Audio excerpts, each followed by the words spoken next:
Bom, vamos lá, vamos continuar. Então, vou fazer os últimos exercícios desse capítulo 32. Lasers de laboratório. Lasers de hélio neônio são frequentemente usados em demonstrações de física, né? O ponteiro da sala lá que eu uso o tempo todo para apresentar os slides, eu uso um laser que é vermelho, que é um 633. Eles produzem luz com comprimento de onda 633 nanômetro e uma potência de 0,500 miliwatts, espalhada com um feixe cilíndrico de 1 milímetro de diâmetro. Embora esses valores podem variar, é igual eu falei com vocês aqui, que na verdade esses valores variam. Então, 500 miliwatts, 5 vezes 10 a menos 4 watts, tá? Letra A. Acho que eu anotei as outras coisas, o diâmetro do laser, né? Cilíndrico que a gente fala, é como se fosse uma função gaussiana, né? Rodada. E a letra A ele quer. Qual é a intensidade desse feixe de laser? Intensidade a gente sabe que é potência sobre área, certo? Então vamos lá. A área vai ser π. Aqui é o diâmetro, o diâmetro é 1 milímetro, então a gente pegou aqui o raio, dividiu por 2, certo? 10 a menos, então ficou meio vezes 10 a menos 4, então é 5, meio vezes 10 a menos 3, 5 vezes 10 a menos 4 ao quadrado. E aí a gente divide a potência pela área e a gente acha a intensidade, que é a energia média por unidade por segundo por área, que ele está sendo transmitido por esse laser, certo? Lembra que é uma onda eletromagnética, é uma onda, um laser, e ele transfere energia. Então, aqui está o valor do I. Letra B. Quais são os valores máximos do campo elétrico e magnético? Esse exercício aqui está parecendo um pouquinho de trás, né? Concorda comigo? Então, a intensidade, vou tirar aqui, você está tampando minha foto, é um meio de C y0 é máximo ao quadrado. Eu tenho a intensidade, C é epsilon, então aí eu acho a minha energia máxima, que é duas vezes a intensidade, que é 6,37 vezes 10 a 2, que é o vetor de point médio, dividido pela velocidade da luz e a permissividade do vácuo.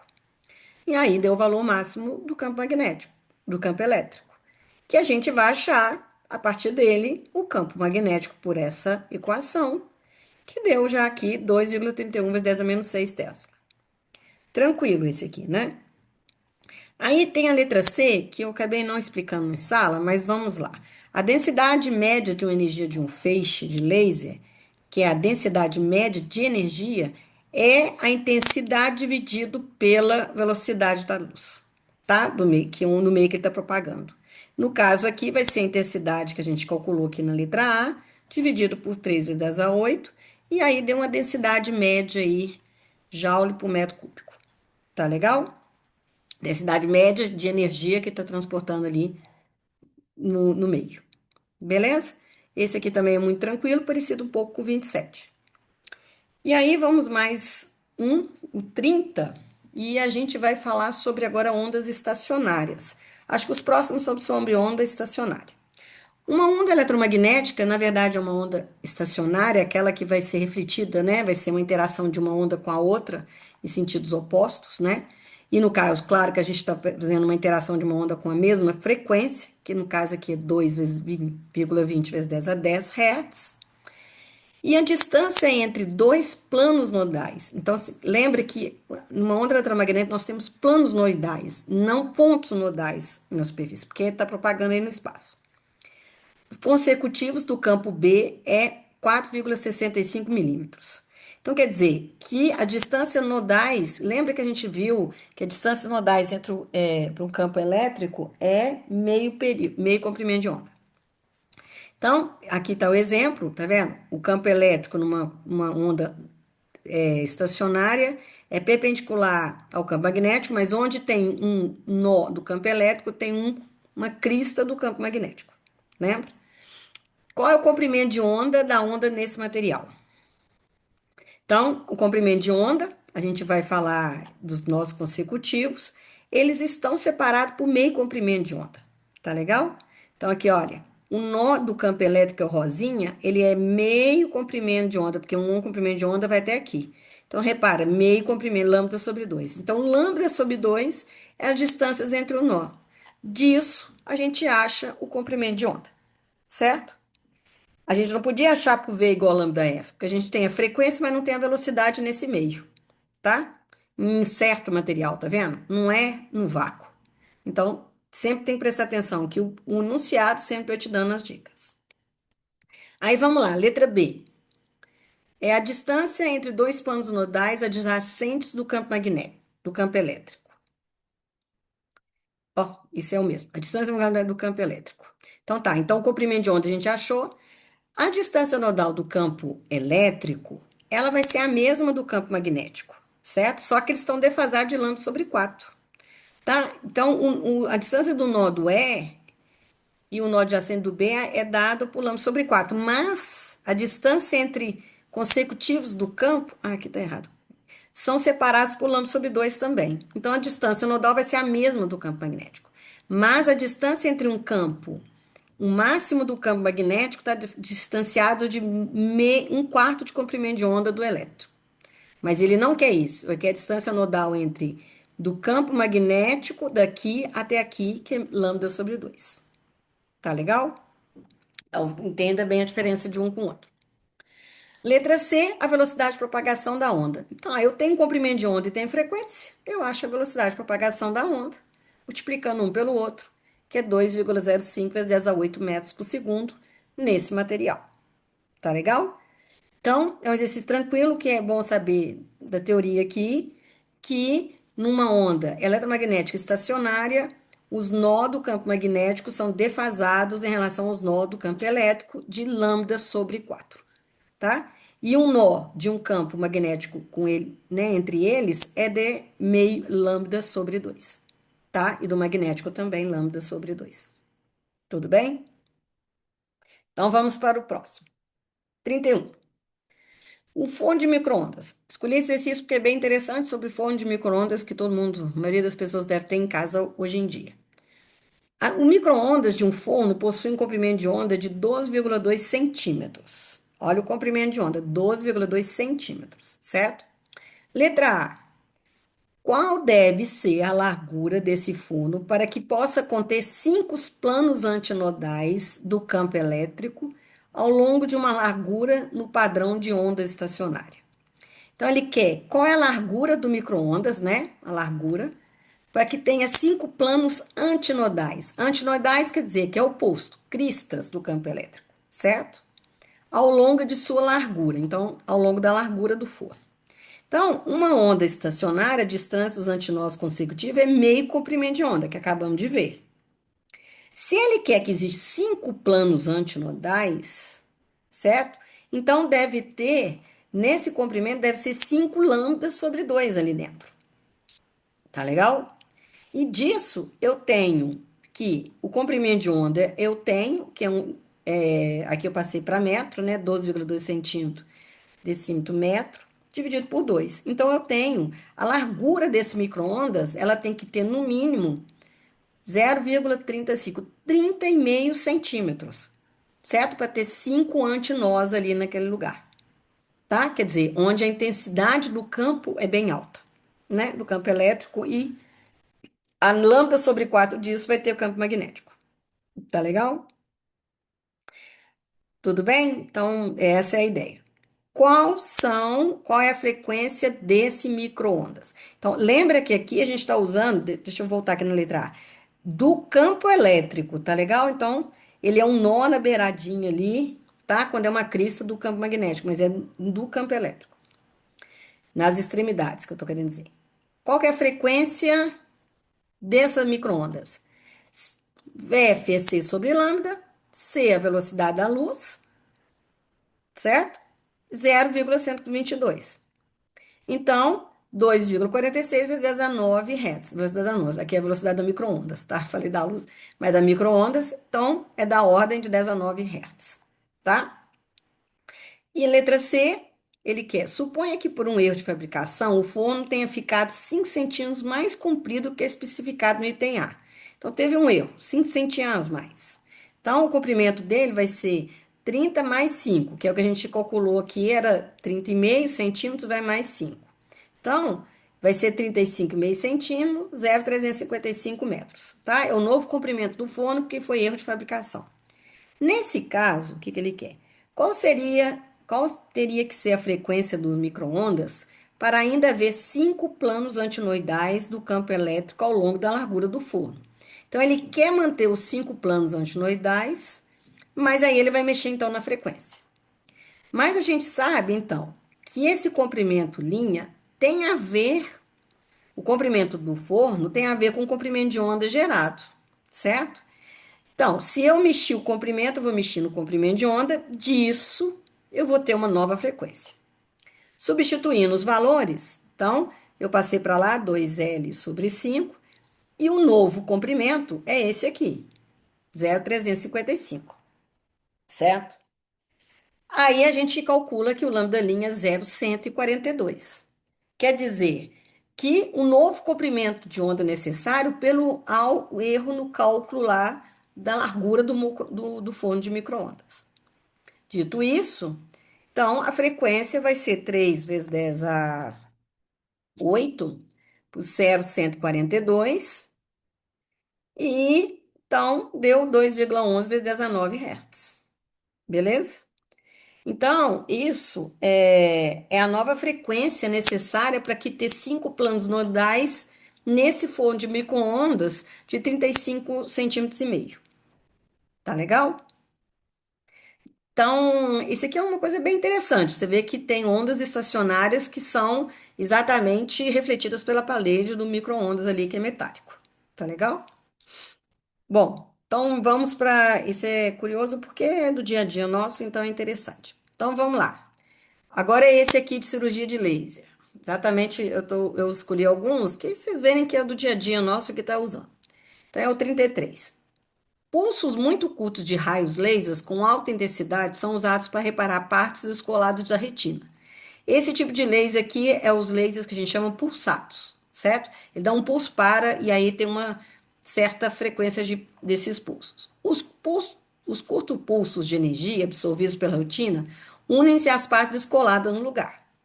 Em um procedimento desse tipo, um raio laser tem um comprimento de onda de 810 nanômetros. Olha, aqui está falando que é na região do infravermelho esse laser, tá? 810 e fornece 250 miliwatts de potência espalhado por uma região circular de 510 micrômetros de diâmetro.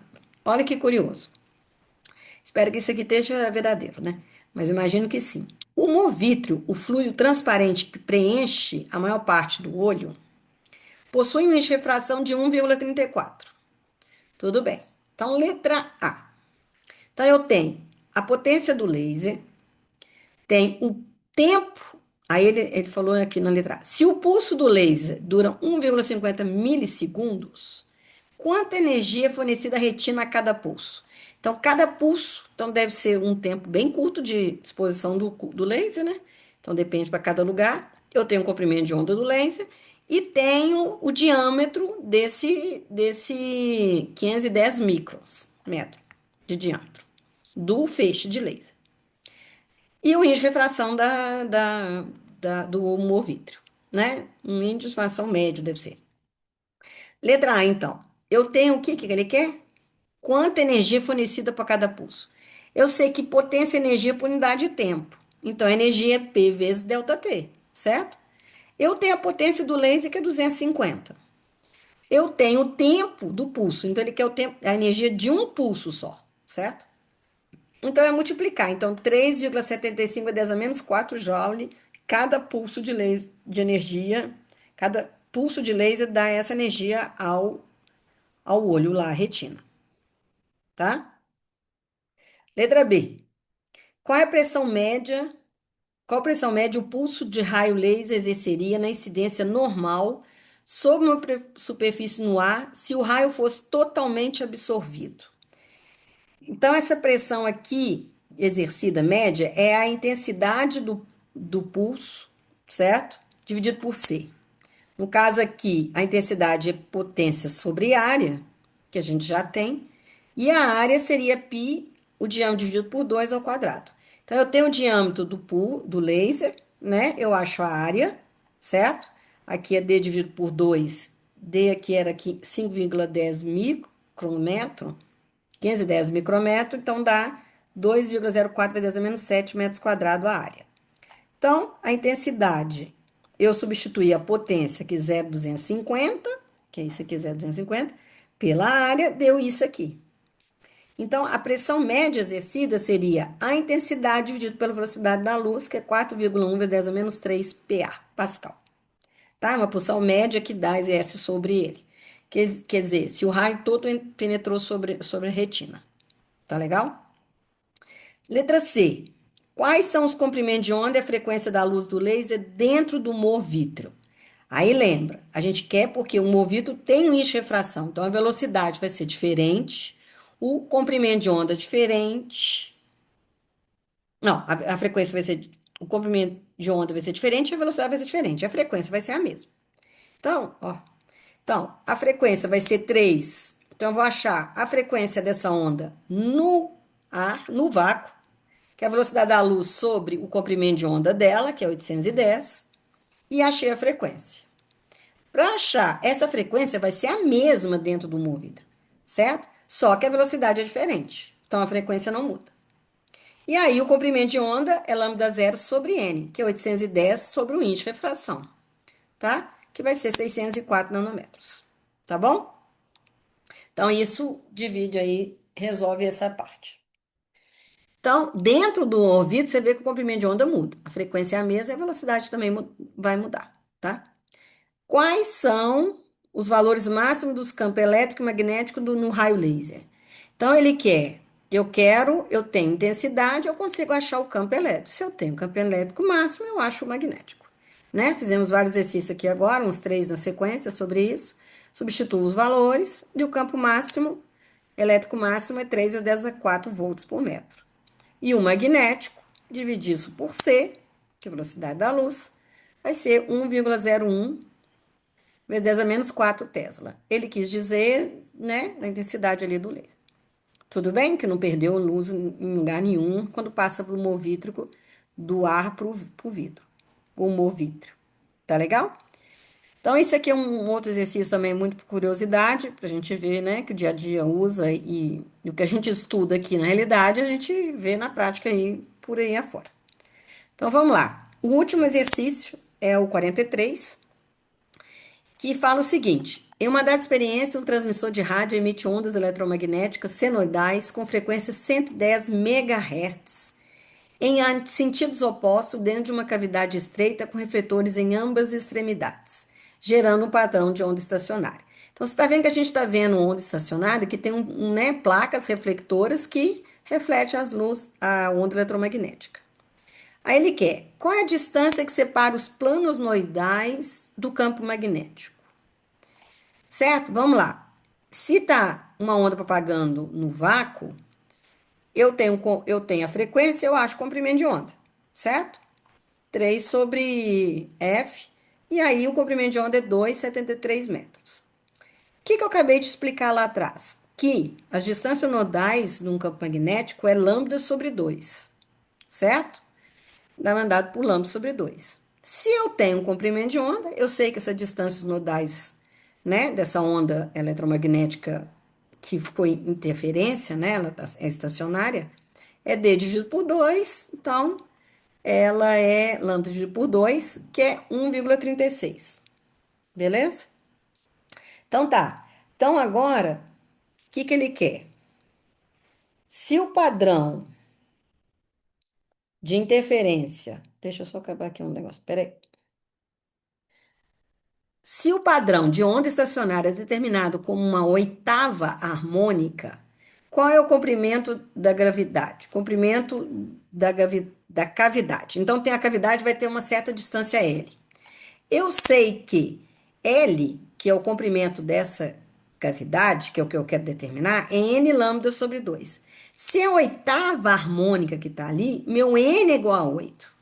Então, eu vou ter que o L, né, o comprimento dessa cavidade, vai ser 2 lambda sobre 2, que é 4 lambda, que é exatamente 4 vezes 2,73, que é 10,9.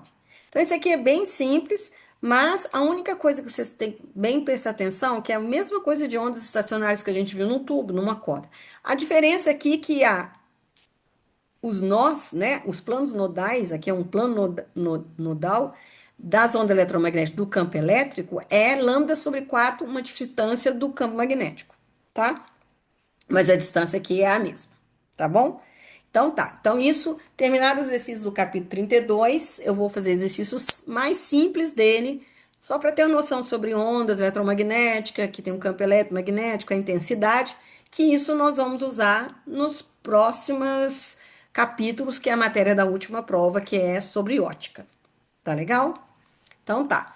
Então, na quarta-feira, quem viu até aqui minha aula, quarta-feira eu vou fazer muitos exercícios do 16 e do 31. E vou pegar aqueles que estão lá do Halliday. Tá legal? Para fazer uma diferença um pouquinho. Então é isso.